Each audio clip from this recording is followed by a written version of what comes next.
E eu queria hoje, encerrar a série de discípulos e queria que você abrisse a sua Bíblia lá no livro de Ezequiel. E eu estou lendo, e estou estudando Ezequiel, como falei, desde o outro ano. E a gente falou muito sobre Jeremias e caminhou em Jeremias. Abra lá Ezequiel 18.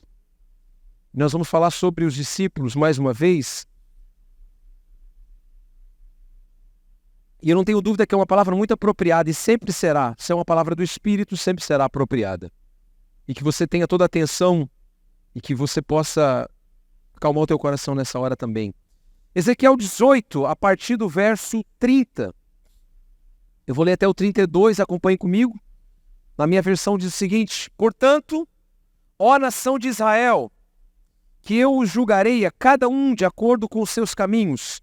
Palavra do soberano Senhor. Arrependam-se, desviem-se de todos os seus males, para que o pecado não cause a queda de vocês. Livrem-se de todos os males que vocês cometeram e busquem um coração novo e um espírito novo. Por que deveriam morrer, ó nação de Israel?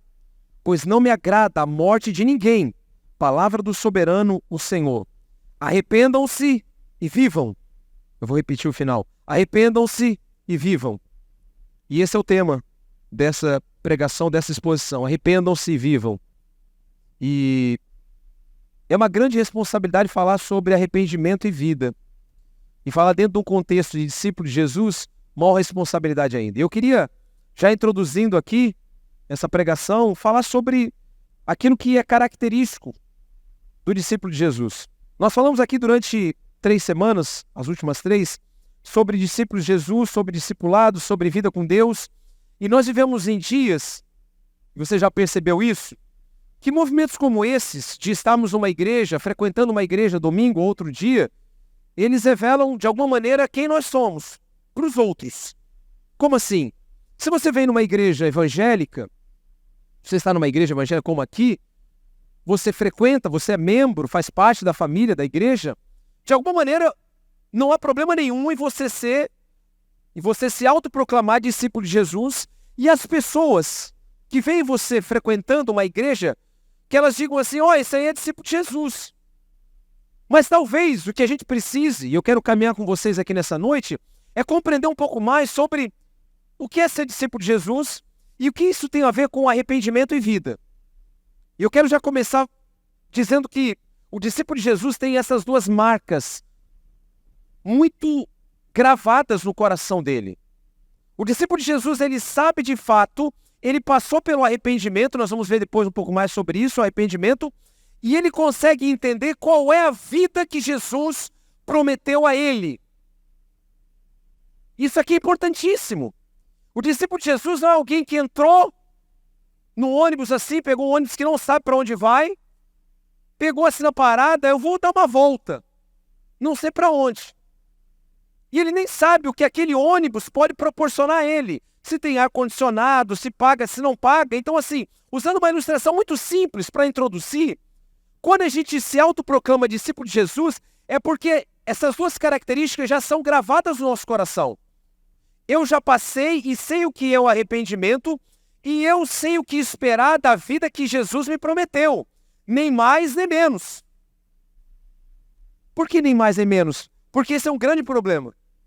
É quando a gente olha para a Bíblia e lê com a vontade ou com o desejo de encontrar uma vida que Jesus não prometeu. Isso às vezes traz uma apatia, um desânimo. Puxa vida, mas é isso. Na perspectiva equivocada, pode parecer só isso, pequenino. O contrário também. Quando eu olho para a Bíblia e vejo assim: nossa, como discípulo de Jesus agora, puxa vida, eu posso todas as coisas. Aí eu me valho dos textos da palavra para poder trazer aquilo que eu quero para mim. Eu posso todas as coisas, aquele que me fortalece, eu sou um discípulo de Jesus e, portanto, eu posso tudo, vou fazer obras maiores do que o Senhor. Tudo isso é palavra, é verdade. Só que no meu coração há um engano, porque eu imagino que, muitas vezes, eu posso caminhar até longe de Jesus, porque se eu já sou discípulo. Quando a gente começa a compreender que o discípulo de Jesus, ele entende isso, ele conhece e ele sabe que não há como você avançar e ter uma caminhada, uma continuidade com Jesus sem passar e sem ter a sua consciência, a maneira de pensar completamente transformada de como era antes. E é por isso que Jesus, quando ele chama os primeiros discípulos, você lembra do texto?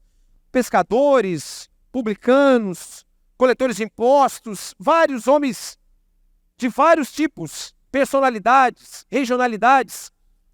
Ele começa a introduzir eles no mesmo formato de caminhada e discipulado. Ele não usa padrões diferentes, ele não usa com você nem comigo. Ele respeita porque ele te deu uma personalidade diferente. Mas o mesmo chamado de renúncia e morte que bate aqui, se eu sou discípulo de Jesus, bate aí se você é discípulo de Jesus. O mesmo chamado de devoção que nós acabamos de cantar aqui há 10 minutos, se bate aqui e eu sou discípulo de Jesus, bate aí também. O evangelho que acreditamos nos forma no tipo de discípulo específico. O evangelho que acreditamos vai moldar em nós um tipo de discípulo. Que evangelho eu acredito? Evangelho, boas novas, vem do substantivo angelos. O que é o ângelo? O anjo é o mensageiro, uma mensagem. A mensagem do evangelho é uma mensagem de boas novas, de que Jesus veio ao mundo para morrer pelos pecadores, para nos dar uma nova vida, uma eternidade, para o reino de Deus ser estabelecido. Agora, o evangelho que eu acredito me forma num tipo de discípulo que eu me torno. Se eu acredito no evangelho das bondades de Deus assim gratuitas, sem custo nenhum na minha vida, eu serei esse discípulo que ficarei com o meu biquinho aberto sempre assim, ó, esperando que alguma coisa caia do céu sem promover nada. Se eu acredito num evangelho, que é um evangelho como alguns teólogos falam, um evangelho da indigência, eu sou indigente, ou seja, é um evangelho onde eu não valho nada e não vou valer nada e absolutamente nada, ou seja, não considero a obra de Cristo que nos restaura, eu vou me ver sempre como um coitadinho, miserável, vítima de tudo. E nunca vou entender que a grandeza do Espírito Santo mora em mim. E nunca vou compreender que eu, mesmo sendo pecador e miserável, posso, pela grandeza do Espírito Santo, derramar na vida do outro. Dá para compreender? Amém? Se eu creio nesse evangelho, eu vou estar disposto a orar pela pessoa que me pede assim, ore por mim. Aí eu vou falar, ai não, sou tão pecador. Não, vou orar. Em casa, quantas vezes a gente faz isso? Ora por mim, marido, esposa, filho. Ah, mas eu não tenho uma oração forte, como a gente diz.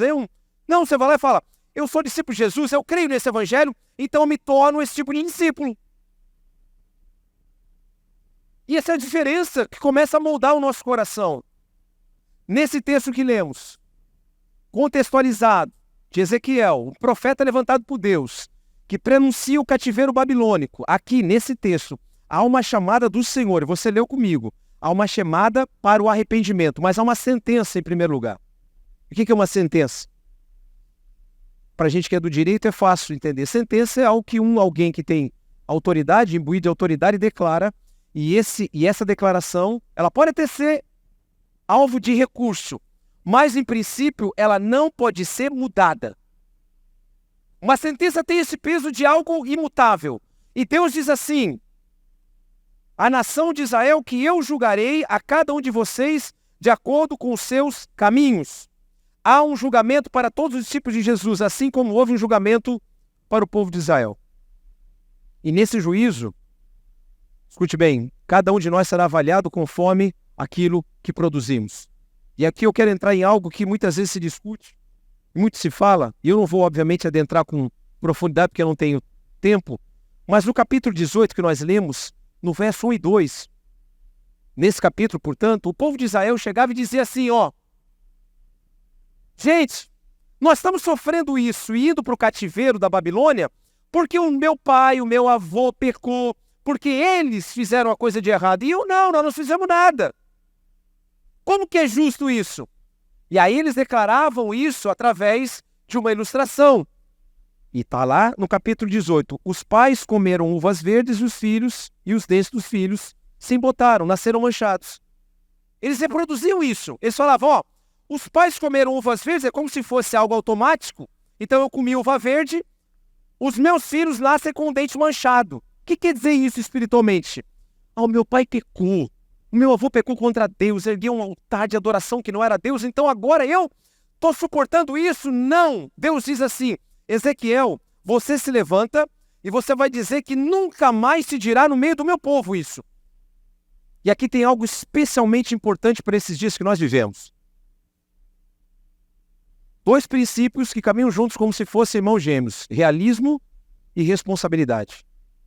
Deus introduz isso no povo de Israel. A partir desse momento ele diz: nunca mais se dirá isso entre vocês. É como se ele falasse assim, uma sentença irrecorrível. Eu não quero mais ninguém dizendo assim: nós estamos indo para o cativeiro, mas eu não fiz nada. Não, Deus está dizendo: não, vocês estão fazendo algo de errado.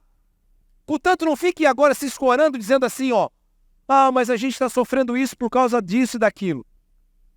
Quando nós entendemos realismo à nossa volta, qual é o tipo de influência que eu tenho para que as coisas deem errado, eu me responsabilizo com elas.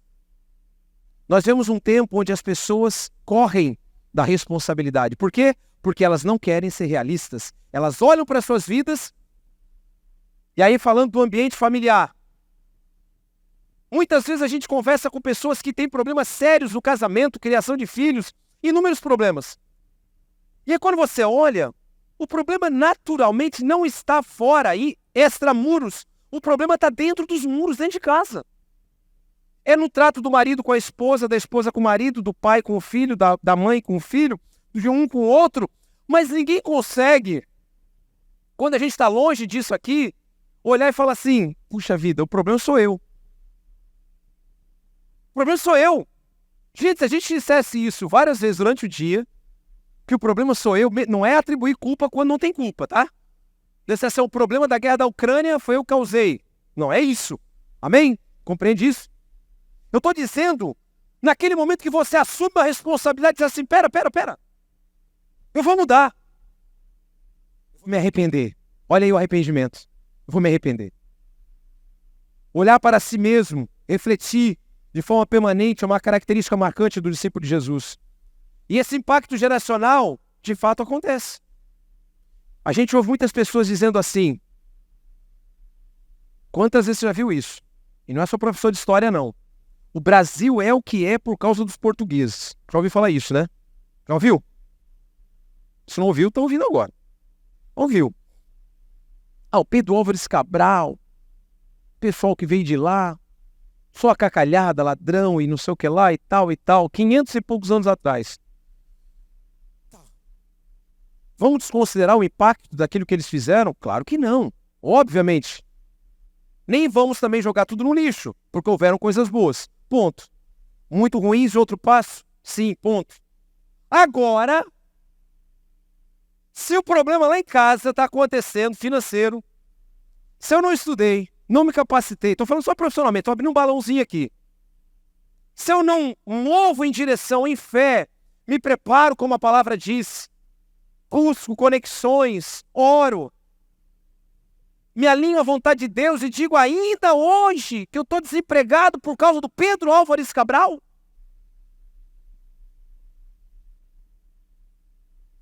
Parece bobinho isso, mas tem gente que atribui muitas das mazelas que nós vivemos hoje, ainda sociais, aos portugueses, a isso e aquilo, sem olhar para si mesmos, sem dizer assim: não, pera, calma, vamos começar a mudar o mundo. Então cada um, olha que só abrindo um parênteses aqui, pensei agora, né? Nós tivemos uma grande oportunidade na pandemia, não é? Todo mundo voltou para casa. Se a gente tivesse assim todo mundo decidiu agora, vamos resetar e vamos mudar o mundo de vez. Já que todo mundo está dentro de casa, todo mundo começa a mudar a partir do seu ambiente familiar. Fechou? Fechou. Já que nós vamos ficar enclausurados mesmo, confinados, vamos mudar o mundo? Vamos. O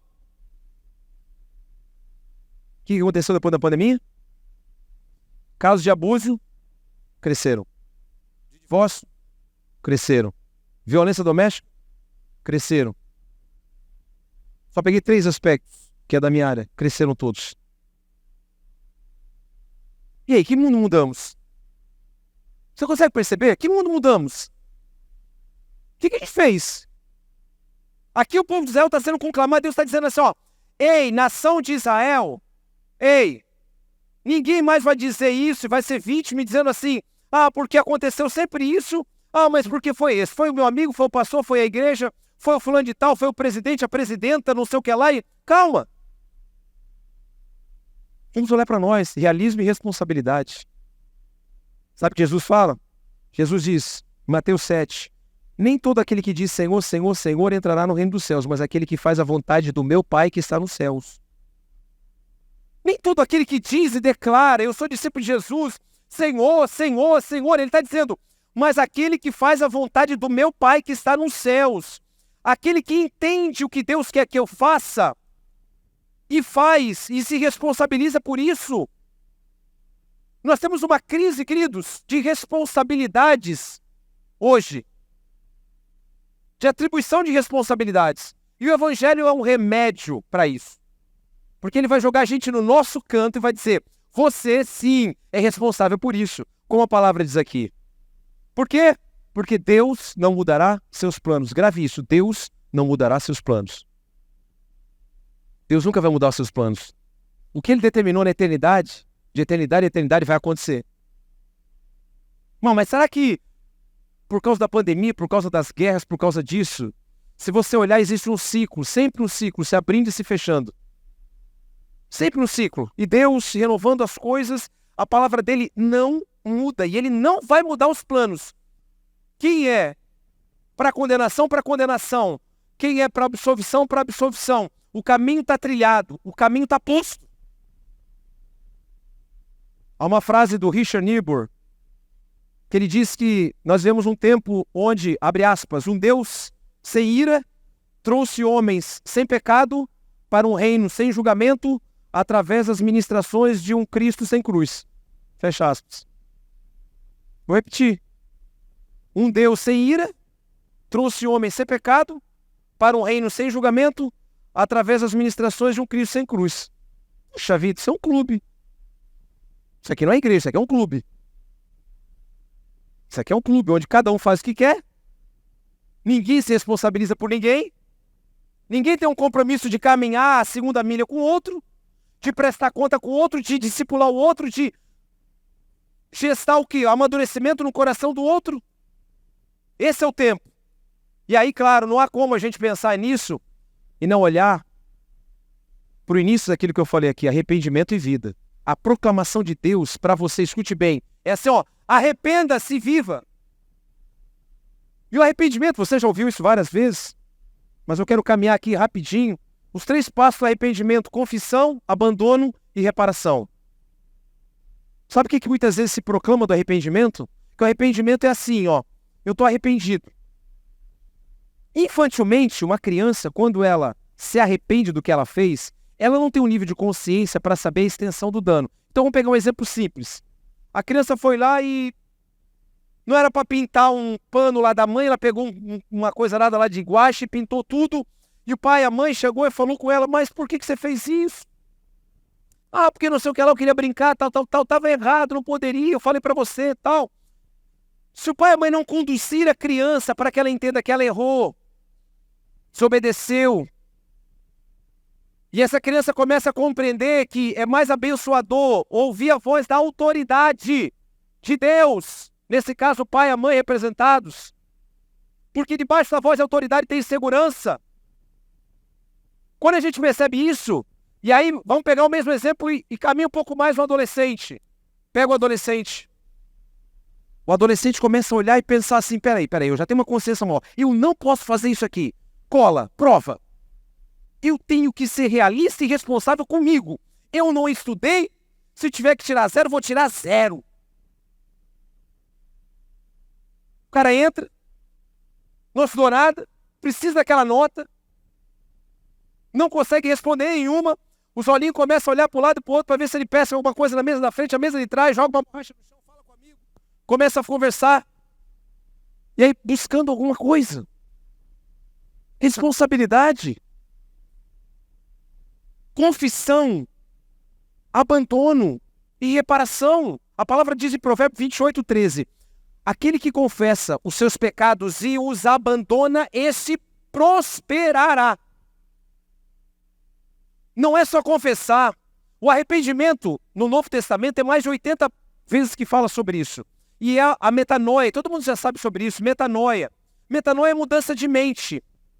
Mas não é só mudança de mente, porque tem uma outra palavra, e eu creio que ela amplia, e dá uma consciência maior para nós, no Antigo Testamento, que é aqui, que é techuvá. E o techuvá fala sobre o quê? O voltar à casa, voltar à origem, o retorno, techuvá. Deus está dizendo aqui para o povo de Israel, se vocês se arrependerem e voltarem à casa, voltarem à origem, vocês vão viver. Se vocês voltarem ao plano original, vocês vão viver. Se vocês abandonarem os maus caminhos de vocês, vocês vão viver. Mas quando nós não caminhamos nesse trilho de confissão, de abandono e de reparação, nada acontece. Vamos no texto de Jesus com Zaqueu. Amém? Lá em Lucas. A Bíblia diz que Jesus passa, Zaqueu vê, corre num sicômoro, uma árvore grande de 9, 12 metros, sobe e chega a Jesus. Jesus diz, Zaqueu, desce que essa noite eu vou pernoitar na tua casa. Havia uma obra em ação no coração daquele homem. Ele chega na casa dele e começa a ser tocado pela ação de Deus no coração dele. Ele diz, olha o arrependimento, techuvá, retorno à origem. Não é só uma mudança de mente. Ah, mas agora eu estou arrependido. Ok. O que isso revela no fruto, na reparação? Zaqueu diz assim, se eu defraudei, eu roubei, eu cobrei mais impostos que deveria, hoje seria crime pela lei, eu vou reparar 4 vezes mais.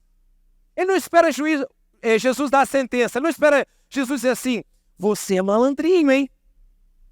Você vai ter que devolver 4 vezes. Não, ele é tocado, o arrependimento, ele brota no coração através da ação de Deus, que gera isso no coração do homem, e o homem, sendo alcançado pela graça de Deus, transforma isso não apenas numa mudança de mentalidade, o discípulo de Jesus, mas numa reparação evidente. Portanto, não adianta quando a gente erra, irmãos, se a gente é discípulo de Jesus de fato, dizer assim, eu estou arrependido. Posso reparar o dano? Posso. Não, mas eu não vou reparar não, já me arrependi, já falei para a pessoa que eu me arrependi. Tem coisas básicas. Tem coisas que a gente muitas vezes foge para, agora eu vou ter que reparar esse dano aqui, vou ter que reparar, sabe? Usando uma ilustração, isso obviamente não é pecado, mas uma coisa assim, desafortunada, tá lá e daqui a pouco tu vai no restaurante, um monte de prato bem posto assim, talheres e cristais, e você chuta o pé da mesa e cai e quebra tudo, os cristais. Um pecado seu, só nos obedeceu a Deus. Um infortúnio. Quem de nós fazendo isso teria cara de pau e dizer assim, essa mesa no meio do caminho, tá de brincadeira. Não bota mais aí, hein? Não. Eu creio que todos nós na hora falam, meu Deus do céu, me perdoe. Já ia pegar aqui, um já queria pegar o pano aquele para lavar, para limpar. Vamos varrer, quanto que é esse cristal? Jesus, será que eu consigo pagar? O jantar foi pro pau. Por quê? Porque é um sentimento de reparação numa coisa tão óbvia. O discípulo de Jesus, quando olha para o mundo, ele não olha apenas para as mazelas do mundo e diz assim, que pena, né? Como que eu posso reparar isso que foi maculado pelo pecado? E aí eu amplio um leque aqui enorme. Crianças abandonadas, problemas sérios no mundo, de órfãos. Muitas missões evangélicas trabalham justamente isso, na reparação daquilo que eles não propuseram lá atrás. Eles não foram causadores dessa orfandade de milhares de crianças. Não foram. Mas eles olham com um coração cheio de ternura, arrependidos, e olham, será que nós não podemos adotar essas crianças e reparar esse mal? Consegue perceber a mente do discípulo? Ele não espera que alguém diga assim, olha, por que você não faz isso? Ele começa a cogitar no mundo. Pensa aí, o que o pecado maculou na sociedade, nos nossos relacionamentos, que a gente pode ser reparador. O que eu posso fazer? O que você pode fazer? O discípulo de Jesus é convocado a um processo contínuo de análise e decisão. O povo deveria desviar-se do caminho, Deus fala isso aqui. E aí eu pergunto a você, a mim, o que eu vejo em mim que eu não reconheço em Jesus e o que eu faço com isso? E o que eu vejo em mim e eu não reconheço em Jesus e o que eu faço com isso? O que eu vejo em mim, nos meus comportamentos, na minha ação, que é exteriorizado, ou seja, que aparece, que eu não vejo em Jesus? Falo, pera. Jesus não fez isso. Ele não faria isso. Tá, ok. Constatação 1. Tem alguma coisa que não bate. Tá, e o que eu faço depois? Tem a confissão, o abandono, a reparação, ou eu fico só puxa vida, Jesus não mente, hein? Tem que parar de mentir. Meu Deus, tem que parar de mentir, mas vamos embora. O que eu faço com isso? Arrependimento, techuvá, voltar à origem, metanoia, mudança de mente. Percebe isso? O discípulo de Jesus tem isso gravado no seu coração. Por quê? Porque o Espírito que habita nele vai constrangê-lo sempre. Queridos, constranger. Para que a gente, quando a gente é em casa, com a família, com os filhos, esposa, sabe? Que a gente tem aquela oportunidade imediata da reparação e dizer assim, me perdoa, porque eu errei. Não deveria ter falado nesse tom, não deveria ter promovido isso, não deveria não ter te ouvido, não deveria ter sido tão agressivo. Ou seja, olha a reparação em curso. Olha a reparação, arrependam-se e vivam. Olha o casamento sendo restaurado. Olha o relacionamento de pai e filho sendo restaurado. E olha o contrário. Da desobediência, da rebeldia. Errei. Para de chorar. Para de ser vítima. Muita frescura.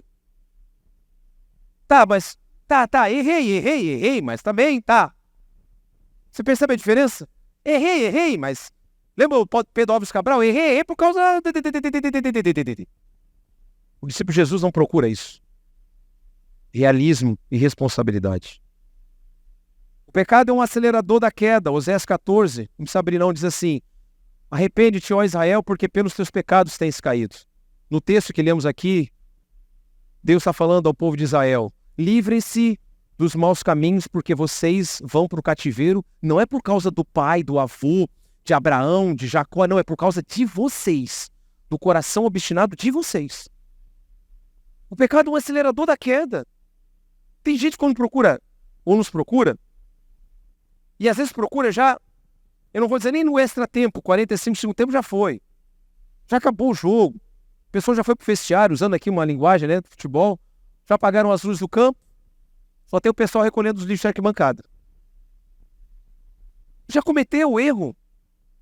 Já pecou, no sentido de que algo poderia ter sido feito de forma antecipada, preventiva. Porque o pecado é um acelerador da queda, gente. Mas eu vou fazer só mais isso. E vai perceber. Só mais essa mentirinha. Eu vou esconder isso do meu marido, da minha esposa, do meu pai, da minha mãe, lá no trabalho. Eu vou só estar com aquelas pessoas fazendo mais uma fofoquinha, ou não sei o que lá, do nosso dia a dia, do cotidiano, coisinhas que são, entre aspas, pequeninas, mas vão corroendo o nosso coração.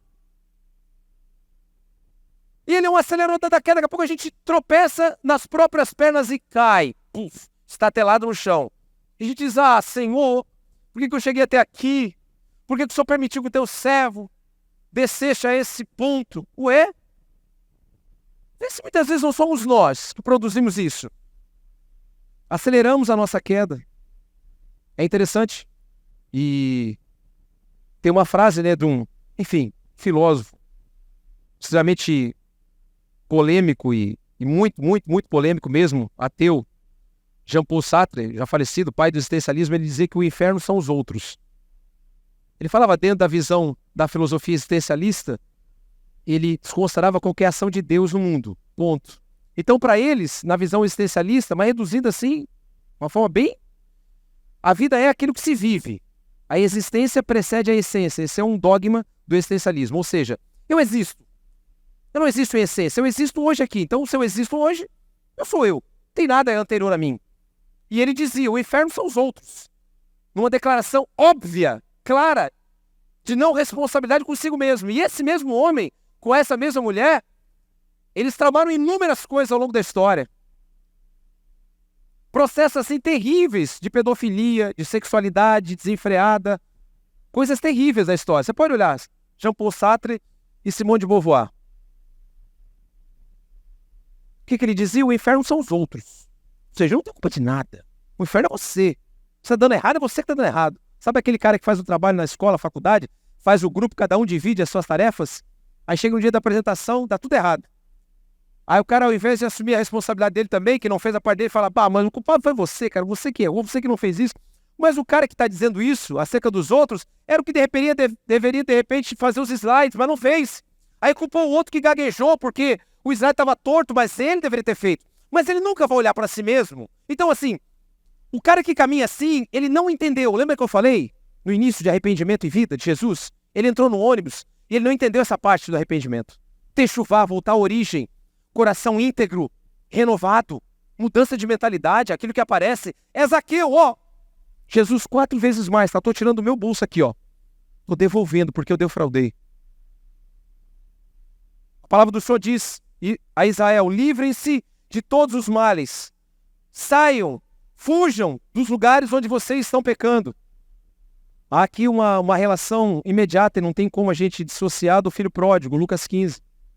Quando o filho pródigo sai da casa do pai, adentra num mundo completamente alheio, voltado aos prazeres dele. Ele começa a construir uma história dele, preste bem atenção. Ele vai para o ambiente onde ele quer, obviamente, entrar e mergulhar. Deus sempre diz para nós, disse para o povo de Israel, diz hoje, disse ontem: livrem-se de todos os males, não adentrem nas atmosferas, nos ambientes onde eles vão ser promovedores do pecado. A roda dos escarnecedores. Sabe isso? Salmo 1. Aqueles grupos onde eu sei que não, ali não vai vir nada. Gente, não se engane.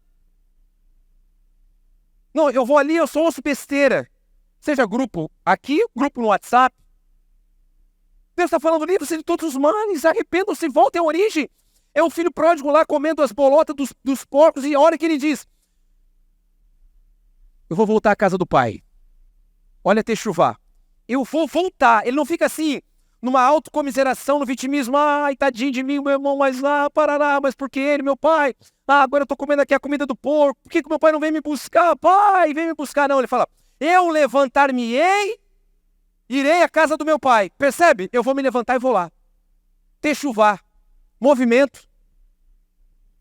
Ele não fica esperando. E quando ele está chegando correndo, olha que lindo, a palavra diz que o pai o vê ao longe e também ele sai correndo na direção do filho. Isso é Deus. Mas é um movimento do arrependimento. Não uma coisa assim: tá, eu me arrependi, o que eu faço? O que eu faço? E sempre Deus vai dar uma direção. Errei com a pessoa que eu amo, o que eu faço? Peço perdão, abandono o erro e reparo. Errei com meu filho, peço perdão, abandono o erro e reparo. Errei no trabalho, errei na faculdade, na escola, com os irmãos da igreja, confesso, abandono e reparo. Livre-se de todos os males. Techuvá. É interessante que, quando a gente percebe isso, a gente percebe a vida de Deus entrando dentro do nosso coração, trazendo transformação. O texto diz que, na sequência, ele diz: muitos correm. E ele está dizendo sobre isso. Os discípulos de Jesus, eles são gravados com arrependimento e eles têm a vida, porque eles percebem quando Jesus está ao alcance deles, eles começam a ver a transformação. Olha isso. Lucas 19 fala, todo mundo lembra, do encontro de Jesus com o jovem rico, amém? A Bíblia diz, a única vez que diz no texto que alguém corre para a presença de Jesus, era alguém que tinha o conhecimento da lei. Ele sabia o que deveria ser feito. Ele declara a lei quando Jesus pergunta: você sabe disso? Sei tudo. Tudo.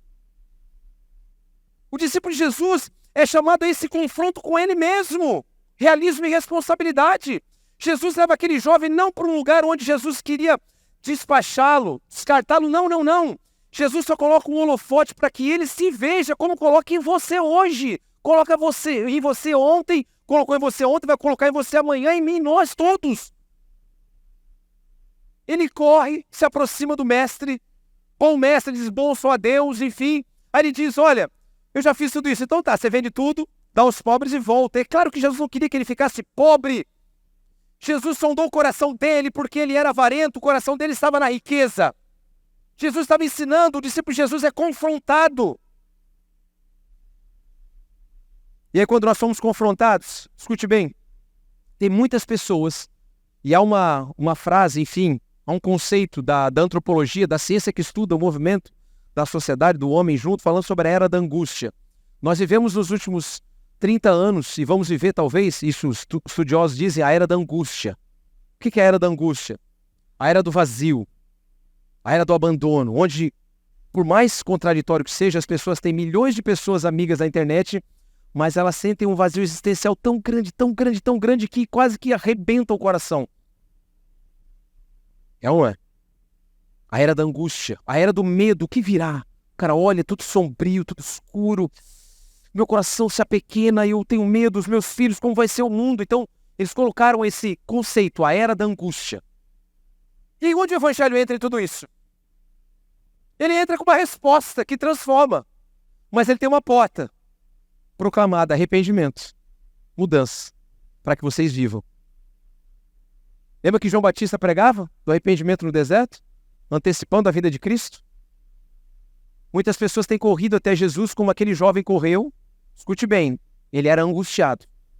Ele correu, ele queria uma resposta, ele queria ser salvo. O que eu preciso fazer para ser salvo? Angustiado no coração, rico, muito rico. O que eu preciso fazer? Ele corre, chega na presença de Jesus e daqui a pouco faz o quê? Ele vai embora. Queridos, como nós temos chegado na presença de Jesus e como temos sido transformados na presença dele e como temos sido despachados, enviados depois de um encontro com ele. Esse jovem aqui falhou, porque o coração dele falou mais alto e disse: não, eu não vou largar o dinheiro. O dinheiro é minha riqueza. Na era da angústia, a equação espaço e tempo é aquilo que mais oprime hoje homens e mulheres. Estava vendo uma pesquisa falando sobre isso e tem pessoas, para você ter uma ideia, não sei se você se encaixa, que se pudesse, hipoteticamente, numa linguagem, se você pudesse comprar mais horas por dia, como se fosse uma utopia, né? Um filme. Puxa vida, sabe aquela frase assim, puxa, passou o tempo e eu nem vi. 24 horas é pouquinho. E fizeram uma pesquisa, não sei se foi nos Estados Unidos ou no Japão, dizendo assim, se você pudesse comprar mais horas do seu dia, você compraria? A maioria, eu acho que 72% ou 73%, não me lembro, disse que compraria tempo. Minutos. Você compraria? Sabe o que essa equação do tempo causa hoje? Por incrível que pareça? Se de um lado, as pessoas gostariam de ter mais tempo, ao mesmo sendo redundante tempo, as pessoas olham e dizem assim, meu Deus, 24 horas, fiz tanta coisa, mas ainda tenho que fazer isso, fazer aquilo, fazer aquilo, fazer aquilo, fazer aquilo. Depois eu tenho que chegar em casa, fazer aquilo, fazer aquilo, fazer aquilo. Esse é um preditor, esse é o início da era da angústia, uma das causas da angústia. Ah, eu não consigo fazer nada, não consigo fazer nada, meu Deus, meu Deus, meu Deus. O que faz com isso? O discípulo de Jesus chega na presença dele como Zaqueu chegou e foi transformado.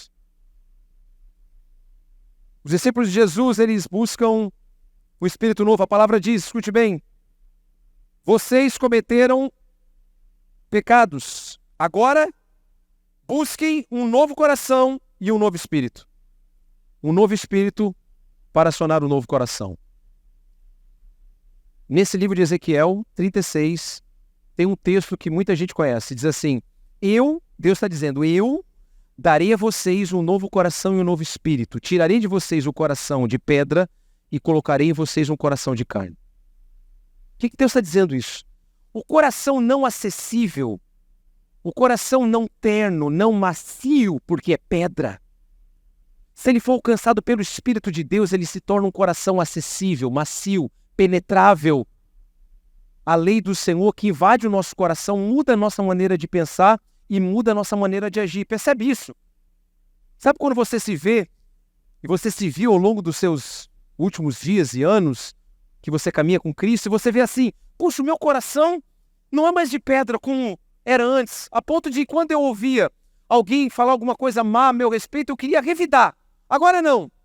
Eu até fico com aquele sentimento que ninguém é bom, mas eu prefiro deixar na mão de Deus e orar por ela e falar, Senhor, cuida, eu não posso fazer nada.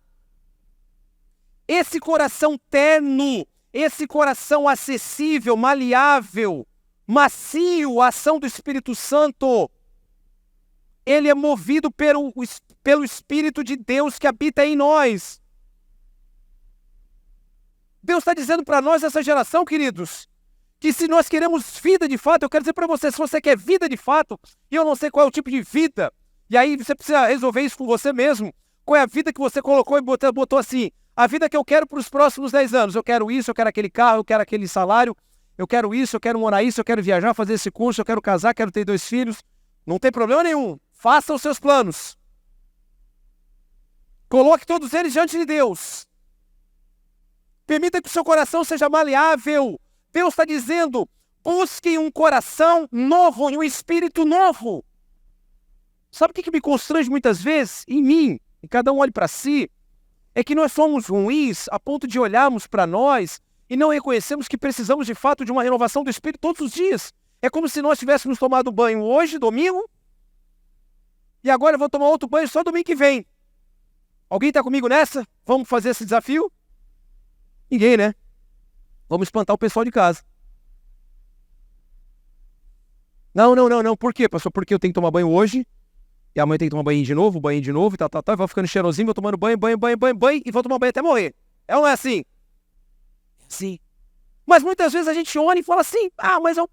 E escute bem, olha, o plano de salvação, quando a gente prega e fala, ele não é o evangelho no todo. O plano de salvação, que determina que Jesus veio e morreu por nós para nos transformar, ele é o início e não o fim. Só que muitas vezes quando nós sentamos nos bancos, ou ficamos pregando, ou cantando, ou tocando apenas nisso, e não permitimos que o agir de Deus molde o nosso coração, ele inflige muitas vezes estorno no nosso coração, nos constranja, nos leve àqueles lugares onde a gente não queria estar, para lá naqueles lugares a gente dizer, meu Deus, agora eu sou melhor. O meu espírito foi renovado, como Davi no Salmo 51, depois de ter adulterado e matado um homem, ele diz, Senhor, renove em mim o meu coração e crie em mim um espírito inabalável. Percebe Davi? Ele não fica fazendo assim, mas ela era tão bonita, ela também jogou uns lances para mim. Não. Ele diz, eu pequei contra o Senhor, pequei contra os céus, pequei contra ti, sou indigno. Percebe realismo e responsabilidade? Ele diz, Senhor, cria em mim um coração novo e renova em mim um espírito inabalável. Precisamos disso como discípulos. E Davi começa a viver, olha que lindo. Davi não perde a unção do maior rei que Israel já teve. Davi não perde a unção de um maior guerreiro, de um músico, de um adorador, ele não perde nada disso. É óbvio que as ações dele geraram consequências, como nós falamos aqui. No entanto, Deus o vê como um homem. Ele declara, segundo o meu coração, olha isso. Porque Davi não se furtou de passar pelo arrependimento para ter vida. Quantas vezes a gente corre e a gente não quer passar por isso porque vai constranger, vai doer. Aquele que mentia, como Paulo diz, não mente mais, não pode mentir mais. Ele fala, mas eu mentia. E eu alcançava tudo, sabe aquele cara vendedor? Mutreiro, aquele malandro, representante comercial que vai jantar, vai almoçar no restaurante e tal, e tem que levar as notinhas pro patrão para depois ser abonado. Ele fala pro cara do restaurante, bota um pouquinho mais. Ele comeu 15 reais, ele falou, bota uns 25. Depois você me dá o 10 aqui, eu vou embolsando. Chega no final da semana, ele tem lá uns 20 reais, uns 100 reais. No final do mês, ele aumentou o salário dele em 400, 500 reais. Por que ele fez? Coisa que todo mundo faz. Até porque o cara do posto, do restaurante, já pergunta, tu quer a nota cheia, quer uma notinha um pouquinho mais? A voz da serpente, quer um pouquinho mais? Eu comi quantos? Comi 15 e 28. Então é a nota de 15 e 28, Então 25, tá desenho do... tá bom. Percebe? Nós precisamos olhar para nós, como discípulos de Jesus, e entender. Ou nós corremos até Ele, como o jovem rico correu. Paramos a presença dEle. Recebemos a sua instrução no nosso coração. Nas áreas que Ele conhece e sabe que precisam de mudança. Para a gente poder viver. E vai e se entrega. E o coração é renovado, restaurado, porque não é mais um coração de pedra, um coração de carne.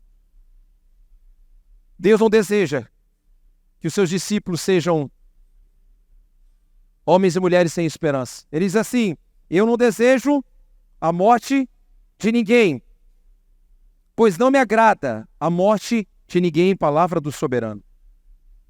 Mas por que muitos morrem? Eu não digo aqui morte física, morte espiritual. Lucas 8 fala da parábola do semeador e diz assim, escute, algumas sementes caem entre os espinhos. E esses que caem entre os espinhos, eles ouvem a palavra do Senhor, mas ao seguir o seu caminho são sufocados pelas preocupações, pelas riquezas e pelos prazeres dessa vida e não amadurecem. Temos 3 ações aqui. Eles fogem do caminho de Cristo, rebeldia. Segundo, eles são sufocados, apatia. E o terceiro, eles não amadurecem, infertilidade. Tem muita gente que quer viver assim, eu ouço a palavra de Deus, mas eu não coloco em prática. Meu coração não é tratável. Meu coração não é moldado. E aí eu fico apático, anos e anos na igreja, caminhando com Jesus, eu sempre vou olhar, escute bem, eu sempre vou olhar para o lado e dizer por que essa igreja está tão assim, por que a igreja não deveria estar assim, por que o mundo, eu nunca vou conseguir olhar para mim, colocando o espelho na minha frente e dizer assim, o problema sou eu. O problema sou eu. Eu estou apático.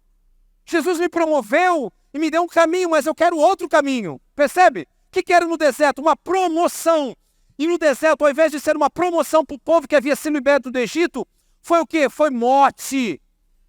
Foi sepulcro. Era para ser promoção. Tem muita gente que tem sido promovida por Deus, mas transforma isso num sepulcro, porque escolhe seguir os seus caminhos. Eu já vi quantas vezes pessoas apáticas que dizem assim, eu sou discípulo de Jesus, mas não pode. 10 anos, 15 anos depois, não houve uma mudança. Uma circunstância não foi alterada. Um coração não foi alcançado. Não há um sorriso nos lábios e repartir de Cristo com os outros. Há sempre um choro, um miado. Não pode ser assim. Jesus traz vida para você, para mim. Arrependam-se e vivam. Arrependam-se e vivam. Essa é a proclamação. E no final, ele diz, palavra do soberano, o Senhor, arrependam-se e vivam. Simples, né? A gente complica. Se a gente se arrepender, nós vamos viver. E não é só uma mudança de mentalidadezinha, não.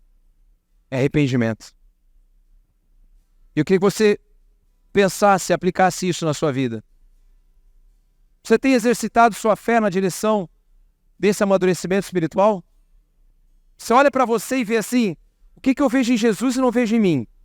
E o que eu vejo em mim e não vejo em Jesus? O que eu faço com isso? Eu descarto só e falo assim, deixa, é assim mesmo, ninguém está vendo. Qual a angústia que tem levado você até Jesus? Você tem corrido até Jesus, a gente sabe, a gente corre até Jesus. Mas como que a gente sai do encontro? Tem gente correndo para Jesus toda hora, você sabe disso, né? Ali pode ter uma cura, ali pode ter uma solução. Onde é que é a porta? Mas o que isso gera? O pós-encontro com Jesus. Techuvá, mudança? Retorno à origem? Coração arrependido? Abandono? Ou eu toco a minha vida como eu quero tocar? Arrependam-se e vivam. Os discípulos de Jesus conhecem muito bem isso. É a marca do nosso coração. Você quer viver? Amém? Fique de pé.